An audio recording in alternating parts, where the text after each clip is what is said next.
오늘 저에게 허락하신 하나님의 말씀은 갈라디아서 1장 1절로 10절 말씀입니다.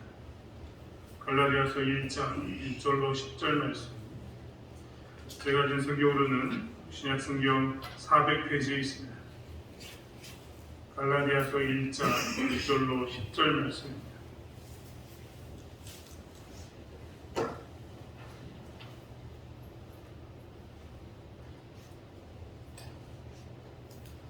갈라디아서 1장 1절로 10절 말씀을 찾으셨으면 한 목소리로 함께 합독하겠습니다.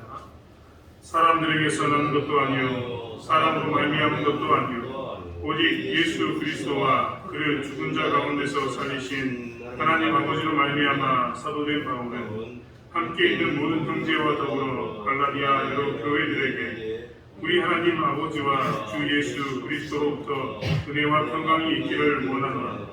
그리스도께서 하나님 곧 우리 아버지의 뜻을 따라 이 약한 세대에서 우리를 건지시려고 우리 죄를 대속하기 위하여 자기 몸을 주셨으니 영광이 그에게 세세토록 있을지어다. 아멘. 그리스도의 은혜로 너희를 부르신 이를 이같이 속히 떠나 다른 복음을 따르는 것을 내가 이상하게 여기노라. 다른 복음은 없나니 다만 어떤 사람들이 너희를 교란하여 그리스도의 복음을 변하게 하려 합니다. 그러나 우리나 혹은 하늘로부터 온 천사라도 우리가 너희에게 전한 복음 외에 다른 복음을 전하면 저주를 받을지어다.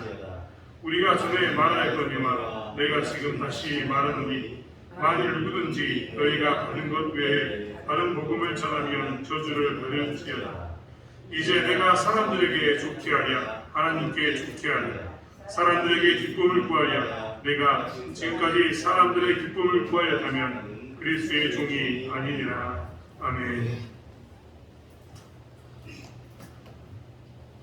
날씨가 많이 차가워졌습니다.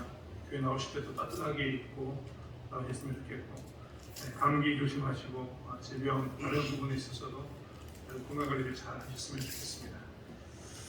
영광에 왔는데 영광에서도 많은 이단들을 보았습니다. 광주에만 많은 줄 알았더니 영광에도 이단이 많은 것을 보았습니다. 신천지 하나님의 교회, 구원파, 통일교. 제가 영광에서 와서 본 이 이단들의 이름입니다. 신천지는 여러분 잘 알고 있는 것처럼 영광 입구에 시온교회를 짓고 자기들의 교회를 지었으나 아직 모임은 갖지 못한 것으로 알고 있습니다. 물론 이 사람들은 교회에서 모이지 않겠지만 자기들의 교회에서 모이지 않겠지만 그 이단 교회 말고 다른 곳에서도 분명히 모이고 있을 겁니다. 반면 하나님의 교회는 저기 어디라고 이야기하나요? 로타리 근처 2층에 제가 있는 걸 봤는데 터미널 사거리 아래 사거리에서 제가 봤습니다. 단줄이 가는 쪽에서 제가 봤는데 거기에 하나님의 교회가 2층에 떡하니 있는 것을 보았습니다. 보통 광주나 대도시 하나님의 교회는 굉장히 크게 짓습니다. 그리고 크게 지어야지만 사람들이 혹해서 교회를 찾을 때 올까 하고 교회를 크게 짓습니다. 가끔 보면 정말 이 교회는 돈도 많다 할 만큼 좋은 자리다가 진짜 크게 짓습니다. 아무튼 이게 하나님의 교회입니다. 하나님의 교회는 신천지는 잘 아는 것처럼 이만희 씨가 교주로 있습니다. 그가 이제 이긴 자, 보혜사 수많은 이름으로 그가 메시아임을 이야기하고 있는데 사실 개인적으로 정말 안타깝습니다. 제가 좀 더 두려운 것은 이 하나님의 교회인데 하나님의 교회는 사실 여러분이 잘 알고 있는 장길자 씨가 왜 남자만 하나님이냐 여자의 하나님도 있다 해서 어머니 하나님을 주장하는 것이 이 하나님의 교회입니다. 장길자 씨가 하나님이 된 겁니다. 그리고 구원파도 있습니다. 구원파에 관한 문제는 우리가 잘 알고 있는 것처럼 세월호 사건을 통해서 우리가 너무나 잘 보았습니다. 통일교도 있습니다. 영광에 와가지고 초록색 지붕에 세모 모양으로 예쁜 집이 있길래 제가 물어봤습니다. 저기는 무엇이냐 했더니 중앙초등학교 옆에 있는 그 건물에 대해서 제가 궁금했더니 사람들이 이야기해 주더라고요. 통일교, 어버이 가정협회 이상한 이름으로 이야기하는데 아무튼 통일교였습니다. 그래서 제가 이곳에서도 이단이 여전히 많구나라는 생각을 했습니다. 사실 이단이라는 것은 우리가 잘 알고 있는 것처럼 다를 이자 끝단자가 있습니다. 다를 이자 끝단. 옷이 있다면 이 옷의 끝단이 다르다는 겁니다. 시작은 비슷해 보이는데 끝이 다른 것을 이단이라고 이야기합니다. 이단이라는 의미를 그래서 우리는 이야기할 때마다 비슷해 보이는데 다른 것. 우리가 똑같이 하나님을 이야기하고 찬송가를 부릅니다. 성경책도 봅니다. 그런데 그들은 하나님을 믿지 않습니다. 아까 이야기했던 것처럼 교주가 있거나 어머니 하나님이 있거나 혹은 잘못된 말씀을 가르치는 곳이 되어서 그들은 그렇게 살아갑니다. 반면에 사입이라는 말도 있습니다. 사입이는 닮을 사자를 씁니다. 우리가 가끔 비몽사몽간에 내가 뭘 해야 될지 모르겠다 이야기하는데 비몽사몽할 때 그 사자가 이게 꿈인지 꿈이 아닌지라고 이야기하는 겁니다. 사입이도 이 말을 씁니다. 사자가 비몽사몽의 사자입니다. 그러니까 사자가 닮을 사인데 이게 닮은지 안 닮은지 애매모호한데 닮은 것 같습니다. 그러니까 닮은 것 같은데 B자는 뭐냐면 아니다라는 말입니다. 그러니까 사이비는 닮은 것 같은데 아닙니다. 사실 사이비는 요즘 이단과 좀 더 구분했습니다. 이단이 점점 커져가지고 사회적 문제가 대두가 되면 그때부터 뭐라고 이야기하느냐? 그건 사이비라고 이야기합니다.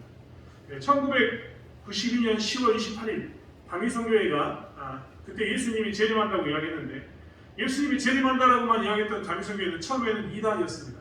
하지만 그것이 사회적인 문제가 됐습니다.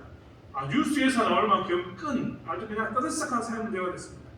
예수님이 올 거라고 수많은 재산을 팔아가지고 교회에 헛날려버리고 희노나 맞춰가지고 이제 오신다고 우리는 이제 끝났다고 이야기하면서 그들을 기다렸습니다. 사회적으로 직장을 그만두고 가정이 깨어지는 문제가 생기니까 그때부터 다미성교회는 이단을 넘어서 사이비가 되었습니다. 사이비라는 것은 이단을 넘어서 이렇게 사회적 문제까지 가져오면 그때부터 우리는 사이비라고 부릅니다. 사실 우리는 이단과 사이비 이런 말을 정말 많이 듣습니다. 교회에서 그들을 경계해야 된다라고 수없이 이야기를 듣습니다.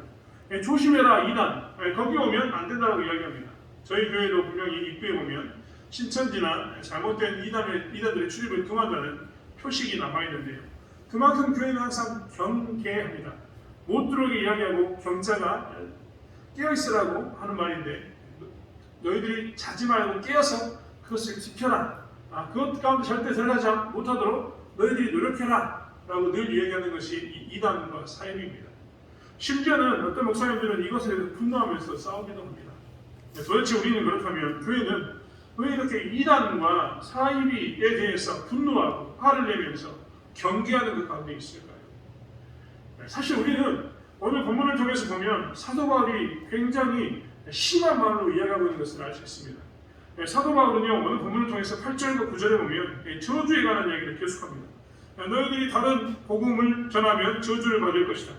너희가 받은 것 외에 다른 복음을 전하면 저주를 받을 것이다 라고 이야기하면서 저주에 관한 이야기로 8절과 9절을 시작합니다.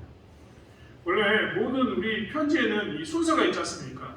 우리도 옛날 편지에는 부모님 전 상서 이래가지고 부모님 보십시오 이런 글이 있습니다.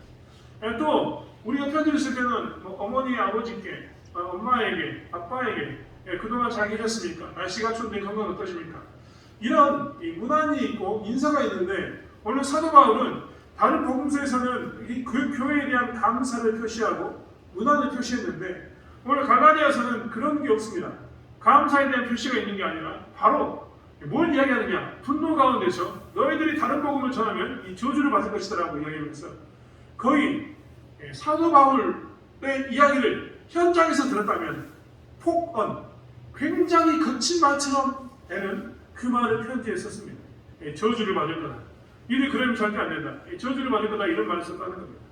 사도 바울이 오늘 본문에서 보면 굉장히 분노했던 것을 보게 됩니다. 그럼 사도 바울은 왜 분노했느냐? 사도 바울이 분노했던 이유가 있습니다. 갈라디아서는 갈라디아 지역에 있는 교회에 쓴 겁니다. 혹자는 이 갈라디아가 어디인가에 대해서 많은 질문을 제기하기도 하지만 분명한 것은 사도 바울이 복음을 증거하는 전도여행을 통해서 갈라디아 지역에 복음을 증거했습니다.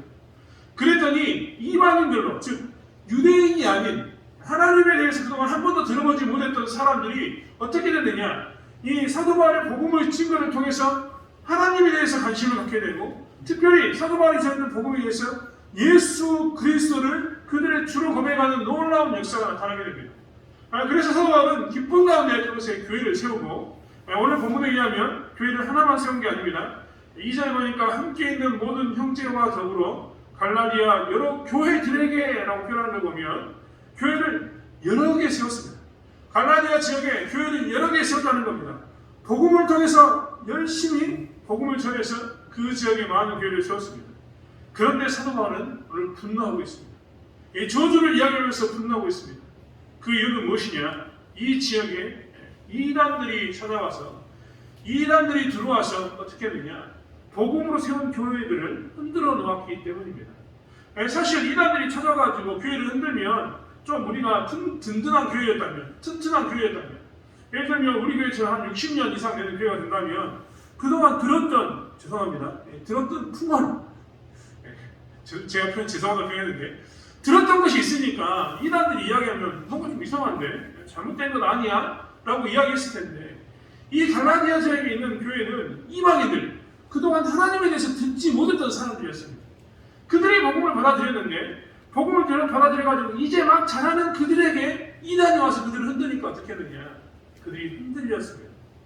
심지어는 예수 그리스도의 그 십자가의 복음을 통해서 구원받는다고 증거했던 그 사도 바울의 복음을 까마득히 잊어버리고 사람들이 와서 뭐라고 이야기하냐면 예수 그리스도를 믿는 것 외에 너희들이 유대인처럼 할례나 율법을 지켜야지만 너희들이 구원받는다, 이 말을 했는데 이 말에 넘어가 버립니다. 사도 바울의 표현에 의하면 어떻습니까?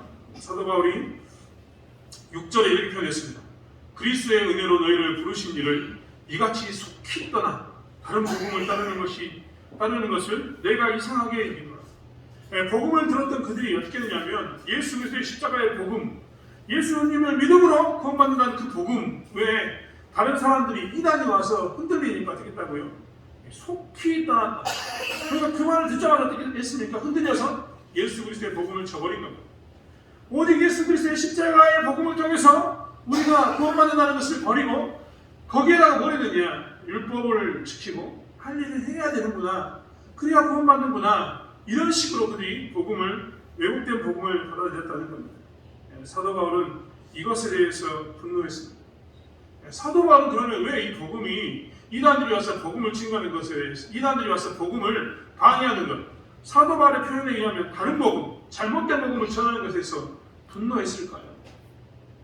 여러분, 우리가 이단이나 사이비를 보면 왜 분노할까요?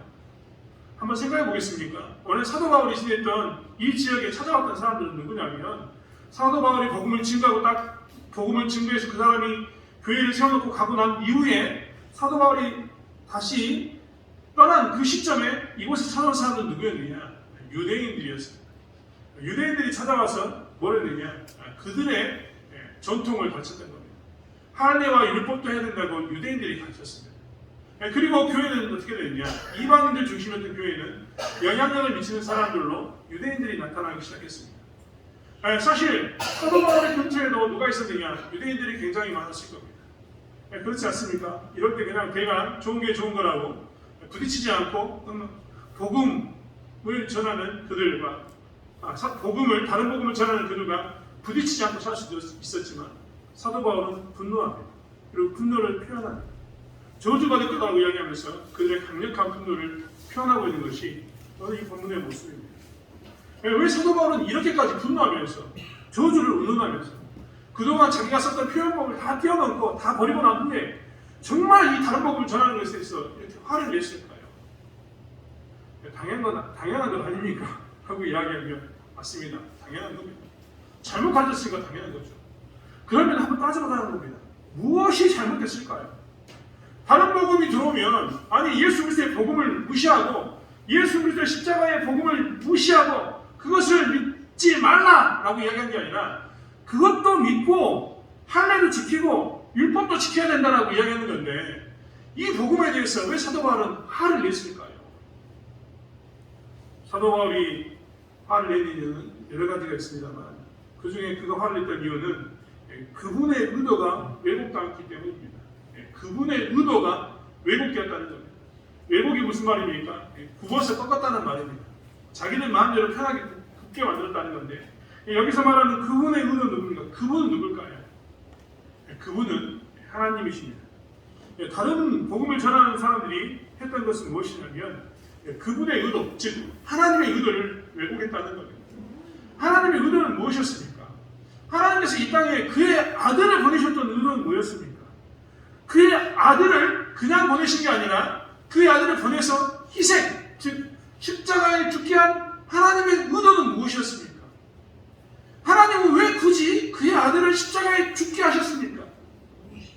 그것 외에는 다른 방법이 없기 때문에 하나님께서는 그것을 십자가에 못 박혀 죽으심으로 하나님께서 막혀있던 인간과 하나님과 관계성 사이의 그 죄의 문제를 해결하셨습니다. 사실 여러분 한번 생각해 보십시오. 십자가에 못 박혀 죽으신 예수 그리스도의 그 핏값이 얼마나 귀한지 한번 생각해 보라는 겁니다. 그 핏값이 부족합니까? 하나님과 우리 사이의 관계를 막아는 것에 대해서 무너뜨리는 것, 즉 깨어진 하나님과 우리의 관계를 회복시키는데 그 핏값이 부족합니까? 하나님은 그 아들의 핏값이면 넉넉하다라고 이야기하십니다. 충분하다라고 이야기하십니다. 그 핏값은 그 어떤 것과도 가치가 비교할 수 없는데 그 아들을 보내신 핏값은 감히 할례나 감히 율법의 그 무게를 재봤을 때 할례나 율법과 비교할 수 없는 가치를 가지고 있습니다. 그런데 유대인들은 와서 뭐라고 이야기했습니까? 핏값으로는 부족하다고 이야기한 겁니다. 예수 그리스도의 핏값으로는 부족하다. 너희들이 구원받으려면 예수의 핏값으로는 부족하니까 뭘 지켜라? 율법을 지켜라. 할례를 지켜라라는 겁니다. 율법을 지키지 말라는 게 하나님의 뜻은 절대 아닙니다. 율법을 지켜야 합니다. 하지만 우리가 율법을 지키는 이유는 하나님의 말씀 가운데 있는 율법을 지키는 이유는 율법을 통해서 구원을 받는 게 아니라 내가 받은 십자가의 은혜가 너무나 크기 때문에 그 사랑을 아니까 하나님의 말을 어떻게 됩니까?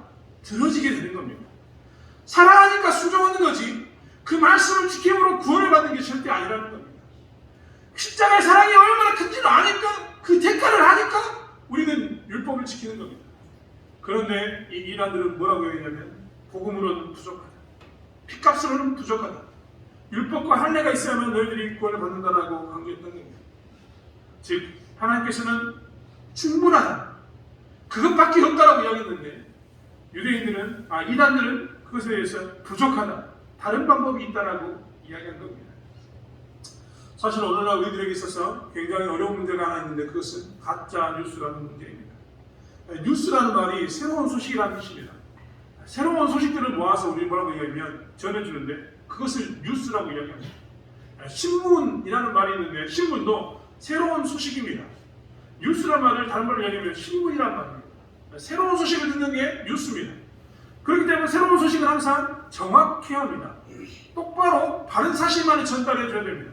근데 요즘 나와 있는 것은 뭐냐면 가짜 뉴스입니다. 새로운 소식인데 똑바로 들려야 할 새로운 소식이 어떻게 된다고요? 잘못된 가짜로 만들어진 소식이 들려오는 겁니다. 가짜로 소식을 왜 만들었을까요? 가짜 뉴스를 왜 만들었을까요? 학자들은 가짜 뉴스를 세 가지로 구분합니다. 첫 번째, 잘못된 정보로 된 가짜 뉴스가 있다고 이야기합니다. 지금 뭐냐면 이거는 악의가 없습니다. 의도적으로 그런 게 아닙니다. 실수로 잘못 글을 써가지고 정보를 보내는 가짜 뉴스가 있다는 겁니다.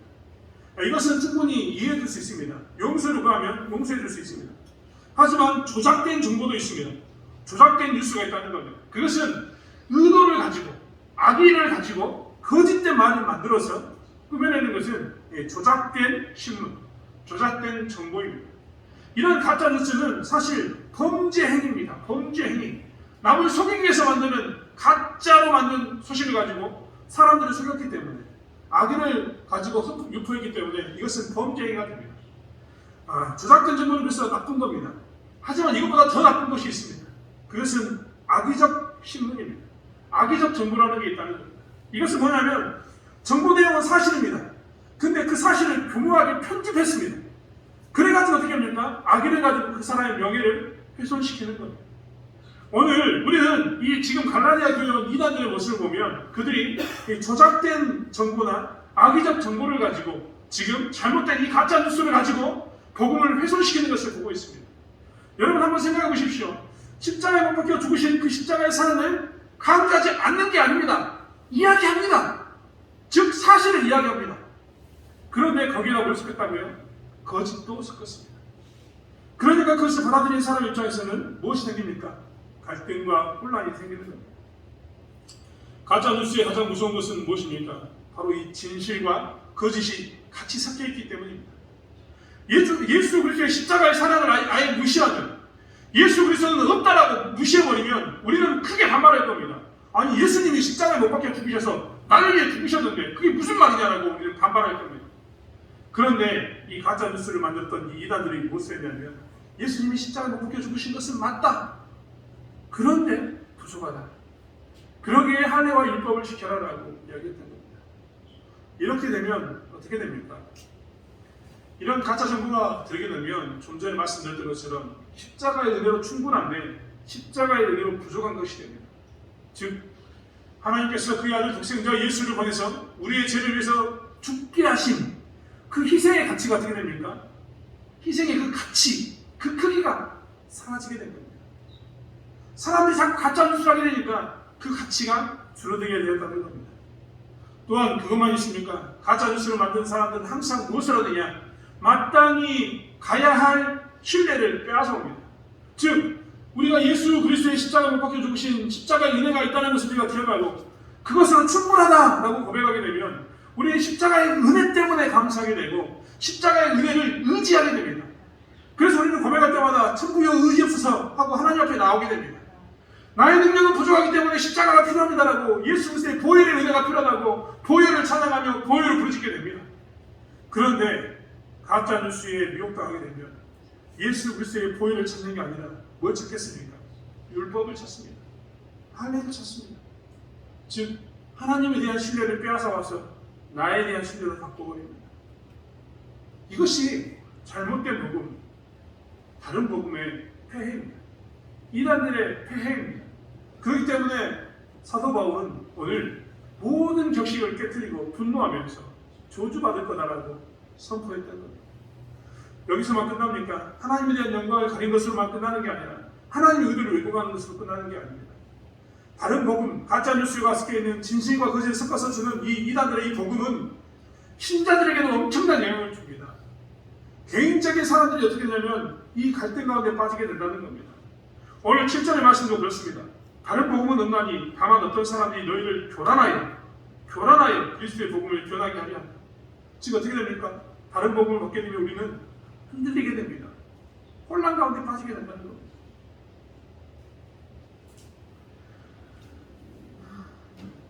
영원하신 생명을 주시기 위해서 오신 이 약한 세상에서 우리를 건지기 위해서 오신 하나님의 뜻을 우리가 쫓아갈 때마다 그 가짜 복음이, 다른 복음이 우리로 하여금 그것을 방해한다는 겁니다. 오늘 본문에 있는 것처럼 4절의 말씀은 하나님께서 철저히 이렇게 이야기했습니다. 그리스도께서 하나님 곧 우리 아버지의 뜻을 따라 이 약한 세대에서 우리를 건지시려고 이 땅에 십자가의 은혜를 주셨다는 이야기합니다. 이 약한 세대에서 우리를 어떻게 한다고요? 건지려고. 그 말은 구분하려고 이 말입니다. 구분해서 뭐 하려고요? 하나님 백성답게 살게 하려고. 그런데 잘못된 복음을 받아들이면 이 하나님의 그 구분됨이 사라집니다. 잘못된 것으로 가기 때문입니다. 개인에게도 그렇기 때문에 이 가짜 뉴스는 큰 혼란을 줍니다. 어려움을 줍니다. 사실 제 주변에도 이단에 빠져서 이 가짜 잘못된 복음에 빠져서 이 다른 복음에 빠져서 신앙을 저버린 사람들이 굉장히 많습니다. 이단에 빠져가지고 하나님을 버린 사람이 너무나 많다는 겁니다. 참 재밌는 거는 한번 이단에 빠지면 거기서 나왔다가도 또 이단에 빠집니다. 그들의 목마름이 왜 그런 현상이 나타나면 진짜 복음, 예수 그리스도의 십자가의 복음밖에 없는데 그것은 부족하다 이야기를 들으니까 그들의 입장에서는 십자가의 복음을 다시 설명해줘도 어떤 느낌이 드냐면 그래도 뭔가 부족한 건 아닌가, 뭔가 부족한 걸 내가 채워야 되는 건 아닌가라고 자꾸 자신의 분노를 찾는 그런 것을 쫓다 보니까 다시 그런 것을 추구하는 것에 빠지게 됩니다. 우리나라의 이단의 대표적인 사람은 유재열씨입니다. 그 사람이 우리나라의 모든 이단의 근본입니다. 그 사람이 지금 신천지가 쓰고 있는 교리나 통일교가 쓰고 있는 교리나 하나님의 교회가 쓰고 있는 교리나 이런 모든 잘못된 교리를 만든 대표적인 사람이 그 사람입니다. 그런데 재밌는 것은 그 사람 밑에 있던 사람들이 독립 아닌 독립을 해가지고 새로운 이단을 만듭니다. 왜냐하면 그들에게는 십자가의 은혜로 더 이상 그들의 목마름을 채울 수가 없기 때문입니다. 그래서 개인에게도 엄청난 혼란을 줍니다. 여러분 한번 생각해 보십시오. 제 제자 중에 한 친구가 구원파와 성경 공부를 했습니다. 근데 이 친구가 정말 감사하게도 저에게 찾아가지고 목사님 제가 어디 가서 이 성경 공부를 했는데 그분이 주셨던 성경 공부가 좀 이상합니다라고 저에게 질문하더라고요. 그래서 설명을 하나씩 해줬습니다. 근데 재밌는 것은 뭐냐면 이 친구는 늘 이제 힘들어합니다. 어떤 부분에 힘들어합니까? 우리가 여기서 십자가의 은혜를 전하면 그래 십자가의 은혜, 이 복음에 대해서 그는 듣습니다. 그를 기뻐합니다. 그런데 그는 속에서 의심합니다. 내가 들었던 이 십자가의 복음과 그 전에 여기에 부족하다고 했던 다른 게 있었는데 그것도 있어야 되는 건 아닌가라고 의심합니다. 다른 말로 이야기하면 진짜와 가짜를 구별 못하는 마음이 있다 보니까 진짜를 들어도 헷갈리게 되고 이게 아닌가 하는 마음이 들게 되고 가짜를 들어도 그게 그랬던 거였는가 하고 착각하게 된다는 겁니다. 그래서 신앙 가운데 그가 신자로서의 삶을 살면서 수없이 다른 사람보다 더 많은 고민 가운데 놓이게 됩니다. 신앙의 성장을 가로막는 일 가운데 놓이게 됐다는 겁니다. 개인만 그렇습니까? 교회도 마찬가지입니다. 오늘 사도 바울이 갈라디아에 있는 여러 교회들에게 편지를 쓰면서 이야기한 것처럼 하는 이단이 교회에 들어오므로 해서 교회는 어떻게 되냐? 엄청난 혼란 가운데 들어가게 됩니다. 엄청난 혼란 가운데서 교회가 마땅히 성장하고 복음을 증거하는 일들에 힘써야 되는데 교회는 어디에 잠시 먹히게 되냐면 이 다른 복음을 전하는 이것과 싸우는 것에 먹히게 됩니다. 분쟁 가운데 교회의 모든 에너지를 쏟게 된다는 겁니다. 결국 교회가 마땅히 해야 되는 성장, 즉 복음을 증거해야 되는 교회로서 역할을 감당하지 못하게 됩니다. 여러분 한번 생각해 보십시오. 시끄러운 교회에 누가 있고 싶겠습니까? 시끄러운 교회에 누가 오고 싶겠습니까? 분쟁 있는 교회는 사람들이 오고 싶어하지 않습니다. 분쟁 있는 교회는 정말 신자들도 오고 싶어하지 않습니다. 왜냐하면 올 때마다 아픔이 되기 때문입니다. 그렇게 하면 교회는 결국 흩어지게 되고 해체되게 됩니다. 사도 바울은 그래서 갈라디아 교회 이단들에 대해서 분노한 겁니다. 진짜 분노한 겁니다. 교회가 무너진 것을 볼 수 없기에 그는 분노했습니다. 그리고 사도 바울은 이야기합니다. 무엇이 중요하냐? 진짜 무엇이 중요하냐? 사실 갈라디아 교회에 왔던 또 다른 그 사도 바울의 다른 사람들은 사도 바울을 공격하면서 이렇게 이야기했습니다. 사도 바울이 할례를 강조하지 않는 것은 너희들에게 잘 보이기 위해서이다 라고 말입니다. 사도행전 16장에 보면 사도 바울이 디모데를 보내는 장면이 나오는데 디모데를 보낼 때는 할례를 시킵니다. 그런데 오늘 갈라디아서 2장에 보면 디도를 보내면서는 뭐라 하느냐? 할례를 하지 않습니다. 사람들은 그래서 이야기했습니다.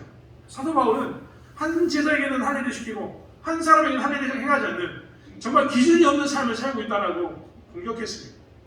그가 뭔가 정확히 모르니까 할례에 대해서 정확히 모르니까 그가 이런 태도를 취한 거다. 그리고 너희들에게는 잘 보이기 위해서 할례 받지 말라고 이야기한 거다라고 사도 바울은 이야기했습니다. 하지만 사도 바울이 디모데에게 할례를 받게 했던 이유는 무엇이냐면 디모데가 앞으로 만날 사람들이 유대인들이었습니다. 디모데가 만나서 살게 사람들이 유대인들이었다는 겁니다. 혹시라도 유대인들에게 복음을 증거하는데 유대인들이 너는 할례 받지 않는 사람이라서 부정하다, 너와 함께 할 수 없다라고 말이 나올까 봐 사도 바울은 할례를 받아도 상관없고 받지 않아도 상관없지만 복음을 위해서라면 네가 할례를 받아라 하면서 디모데에게 할례를 준 겁니다. 디도가 만나야 할 사람은 이방 사람들이었습니다. 그들은 할례하고 상관이 없는 사람이었습니다. 그래서 사도 바울은 디도에게는 할례에 대해서 이야기하지 않습니다. 받을 것을 강요하지 않습니다. 복음을 전하는데 이방인들의 복음을 증거하는 데는 할례가 중요하지 않았기 때문입니다. 그런데 사람들은 계속해서 공격했습니다. 이것만 봐도 복음으로 부족하다, 십자가로 부족하다라고 공격했던 겁니다. 사랑하는 성도 여러분, 사실 할례가 중요한 일입니다. 율법이 중요하다고 이야기하지만 십자가의 복음보다 더 그것이 중요한 일입니다. 하나님께서는 우리에게 십자가의 복음을 주거나 그게 충분하다라고 말씀했습니다. 오늘 사도 바울은 답답한 가운데 그가 누구에게 복음을 받았는가 이야기합니다. 사람들은 그가 기준이 없어서 할례를 받아라 받지 말아라 기준이 없는 이유는 그가 하나님을 모르기 때문이라고 이야기했는데 사도 바울은 이야기합니다. 뭐라고 이야기합니까? 자기는 어디서 복음을 받았는가를 이야기합니다. 그는 철저하게 이야기합니다. 12절의 말씀은 이는 내가 사람에게서 받은 것도 아니요 배운 것도 아니요 오직 예수 그리스도의 계시로 말미암은 것이다 라고 이야기하면서 자기의 복음은 뚜렷하고 예수의 복음을 위해서라면 충분한 십자가의 복음을 위해서라면 할례를 받지 않고는 중요하지 않다라고 사도 바울은 계속해서 이야기합니다. 우리는 오늘 본문을 통해서 다시 한번 우리의 교회가 어떻게 써야 될지 우리가 무엇을 지켜야 될지에 대해서 살펴보기 원합니다. 사실 전쟁이 나면 가장 중요한 것을 가지고 피난을 떠납니다. 당연한 건 아니겠습니까? 집에 불이 나도 가장 중요한 것을 가지고 집 밖으로 나가는 게 힘쓸 겁니다. 도둑이 들어도 우리 집에서 가장 중요한 것이 무엇인가를 살피면 그것부터 행하게 될 것입니다. 금고에다가 중요하지 않은 것을 넣은 사람은 아무도 없습니다. 가장 중요한 것만 잃어버리지 않기 위해서 금고에 집어넣습니다. 교회는 과연 무엇을 지켜야 될까요? 교회에서 가장 중요한 것은 무엇일까요? 교회에서 가장 중요한 것은 무엇이냐면 예수 그리스도께서 우리를 위해서 죽으신 그 십자가의 복음입니다. 그 복음만큼은 우리가 무슨 일이 있어도 교회에서 지켜야 되는 것입니다. 그 복음을 지키기 위해서라면 어떤 때는 분노하고 화를 내면서 싸울지언정 우리는 어떻게 해야 되냐면 복음을 지켜야 합니다. 다른 것에 대해서는 다 양보하면서 좋은 사람이라는 이야기 들은 그런 삶을 살지라도 복음에 대해서는 절대 양보하지 않고 심지어는 그 주변에 있는 사람들에게 정말 저 사람은 무엇 때문에 저게 이것 가지고 화를 내냐라는 말을 들을지라도 우리는 무엇을 해야 되느냐? 이 복음만큼은 지켜야 합니다. 다 양보해도 이 십자가의 복음만큼은 지켜야 된다는 겁니다. 사랑하는 성도 여러분, 교회는 이 복음을 지키기 위해서 있는 것입니다. 다른 복음이 우리 가운데 들어온다면 우리는 철저히 이것들을 배제하고 버리고 싸우고 분노하면서 우리의 복음을 지키는데 힘을 써야 합니다. 그 복음을 지키는 것, 그것이 우리의 역할이기 때문입니다. 교회가 행해야 될 모습이라는 겁니다. 우리는 영향력이라는 것을 받게 됩니다. 우리는 항상 영향력 있는 것을 받는다고 이야기했습니다. 만약에 우리가 좋은 영향을 받게 되면 우리는 건강해질 겁니다. 튼튼하게 살게 될 겁니다. 좋은 영향력을 받게 되면 우리는 어떻게 되느냐? 나에게 선한 영향을 미치는 그 사람이 있는 것을 통해서 어떻게 합니까? 위로를 얻게 될 겁니다. 근데 그 사람이 만약에 나쁜 영향력을 준다면, 악한 영향력을 준다면 우리는 어떻게 되느냐? 우리는 무너지게 될 것입니다. 철저하게 무너져서 어떤 것 할 수 없는 무기력감에 빠지게 될 것입니다. 우리는 이러한 때 복음의 영향력 가운데 다시 한번 써야 되는 것을 보게 됩니다. 우리가 복음을 알고 하나님의 은혜를 정확히 알게 된다면 우리는 이 땅에서 어떤 상황 환경이 와도 기쁨 가운데 살게 됩니다. 건강한 가운데 살게 된다는 겁니다. 내 육신이 건강할 뿐만 아니라 영혼이 평안한 가운데 거할 수 있는 삶을 사는 것은 이 복음의 선한 영향력 가운데 있었을 때입니다.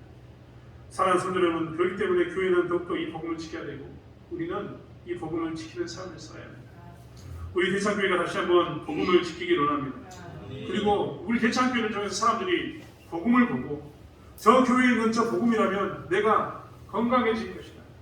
저 복음이라면 내가 어떤 위험이 있어도 나는 일어설 수 있을 것이다 라는 영향력을 미치는 저와 여러분이 되기를 원합니다.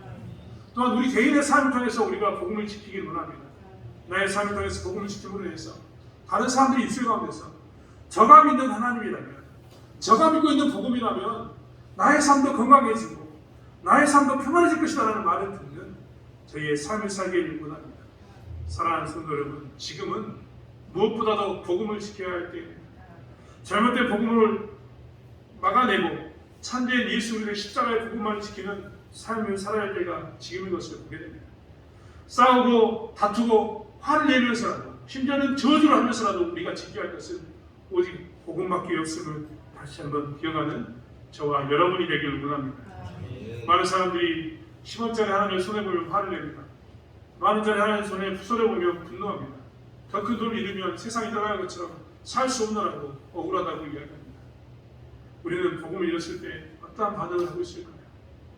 교회가 복음을 가르치지 않았을 때 어떠한 반응을 하고 있고, 내가 복음으로 살고 있지 않을 때 어떠한 반응을 하고 있고, 내가 지금 복음을 잃고 있는데도 어떠한 반응을 하고 있을까요? 눈물을 흘리며 소리를 지르며 살 수 없다라고 고백하고 있다면 그것이 정상입니다. 혹여라도 복음을 잃어버리고 복음에 대해서 퇴색, 즉 내가 멀리 있는 희미한 삶을 살았다면 다시 한번 복음으로 돌아와서 복음 때문에 힘을 얻고 능력을 얻는 삶을 살아가는 제 삶이 되기를 원합니다. 또한 우리 교회가 다시 한번 말씀드렸던 것처럼 복음 때문에 사람들에게 위로를 주고 평안을 주는 교회가 되길 원합니다. 기도하겠습니다. 하나님, 우리가 지켜야 할 것은 무엇입니까? 우리에게 십자가의 복음 외에 다른 복음은 없습니다. 우리가 지켜야 할 가장 소중한 것, 가장 유일한 것, 그것은 오직 복음밖에 없음을 고백합니다. 십자가의 복음입니다.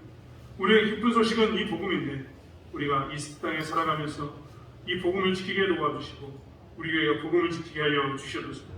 그리하여 이 복음을 통해서 우리 주변에 있는 사람들에게 복음의 그 진실됨을 그리고 복음의 그 편함을 나누게 도와주시고 우리 교회가 이 복음을 증거하면서 이 땅에 이 지역에 샬롬을 선포하는 교회가 될 수 있도록 역사하여 주시옵소서. 함께 하실 줄 믿습니다. 감사드리며 예수님의 이름으로 기도드렸습니다. 아멘.